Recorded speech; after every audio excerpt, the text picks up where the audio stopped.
Sergei Lavrov's comments about the Holocaust sparking much outrage in Israel and abroad. Volodymyr Zelensky says no words. Others have used the words absurd, delusional and wrong, and yet today the Foreign Ministry is escalating its message, continuing with this narrative. Your take on what the Foreign Ministry is trying to achieve here? It's ironic that they're talking about Nazism because they're implementing one of the basic tenets of the big lie, which is to say something so absurd and to repeat it with such determination that no one could possibly believe that you would unless it were true. Look, the Nazis tried to expand their territory, take over all of Europe, and exterminate the Jews. The Nazis were one of history's most centralized and brutal dictatorships. Ukraine is a democracy governed by a Jew that is trying to hold on to territory and threatens no one. So this type of a lie is an extreme example of the propaganda policies that are now stock in trade by the global populist right, frankly, and they work. So most Republican voters in the U.S. insist the 2020 election was stolen without any evidence to back that up, except for Trumpist talking points. This is kind of amazing to observe, but they're sticking to their guns. It certainly is amazing to observe. And Israel has been towing such a careful line since the invasion started, with these carefully crafted responses, even suggesting a possible mediation role. But the initial comments from Sergei Lavrov sparked the strongest comments yet from Naftali Bennett. Is he being forced now to take a stronger stance on what is happening in Ukraine right now? I think so. He's clearly being pushed in that direction as the war drags on and the horrors mount. There's clearly pressure on Israel to join the West in fully isolating and seriously punishing Russia, and this will probably continue. But Israel feels the pull in both directions. Not only does Israel value its ties to Russia because of its undoubted importance in the Syria space, but there's also Israeli politics waiting in the wings are Netanyahu and his Likud party, which are both part of the global populist camp in spirit, and also clearly ready to pounce and present Bennett and Lapid as amateurs who fail to balance things in a way that serves Israel's supposed interests.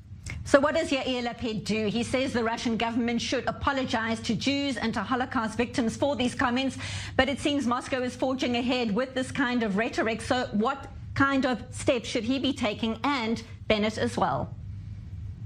He's playing his role in the good cop, bad cop thing he's had going with Naftali Bennett. Look, I think Israel will be waiting for a while because Israel will be waiting for a while for an apology, because the conceding of points and the admission of error is not really in the playbook of autocratic regimes. But Lapid has to demand it.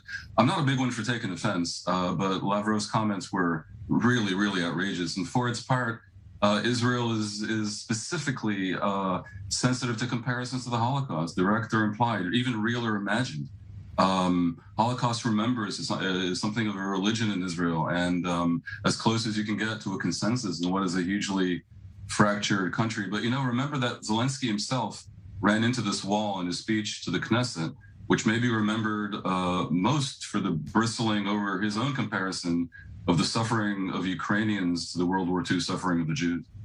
Now, also, when he spoke to Israel, as you're talking about, and to other countries, he has repeatedly been asking for aid. There are reports now that Israel is reportedly leaning towards expanding its aid to Ukraine, including military assistance. That's nearly 10 weeks into the invasion. That report is coming out of the Haaretz newspaper, and it says that officials say that plenty of items can be sent to Kiev, but that air defense systems, advanced weaponry, and attack systems would not be sent. So, Dan, would a move like this, and I need to stress it's just a report, be more symbolic than anything else at this juncture? What's being reported would certainly be mainly symbolic. I mean, Israel is not likely to be the main force for arming Ukraine. Look, the current talk, I think, is about sending them defensive weaponry, which I'm sure would be well received. But what Ukraine really wants is airplanes and, artillery and attack weaponry, as you say. What Israel could really do, how Israel could help if it wanted, would be, I think, to provide Ukraine with pilotless attack drones, which it gave Azerbaijan to devastating effect in that country's attack on Armenian positions in 2020. That would also align with Ukraine's approach of striking tactically at vulnerable Russian positions. And talking about developments on the ground, much focus about what Vladimir Putin is likely to say to the Russian people on the 9th of May. He's running out of time to be able to announce any plausible victory. Is there a face-saving way for him out right now? Very briefly, Dan. You know, the talk is of him using that special day to up the ante by formally declaring war. I cannot say if he wants a face-saving way out, because he seems to think that in mulishness is strength. But my own sense has always been that if he does, or when he does, you know, he may be able to extract some concessions in eastern Ukraine and maybe a promise that Ukraine will not join NATO. And if he ever, you know, is tempted by such a thing, it will enable everyone to claim victory somehow, which has been the tradition in the imperial wars of Europe since time immemorial. Well, we certainly appreciate your analysis and insight as always. International Affairs Analyst Dan Perry, the former Europe editor at Associated Press and former chairman at the Foreign Press Association. Thank you as always for your time. We will keep watching.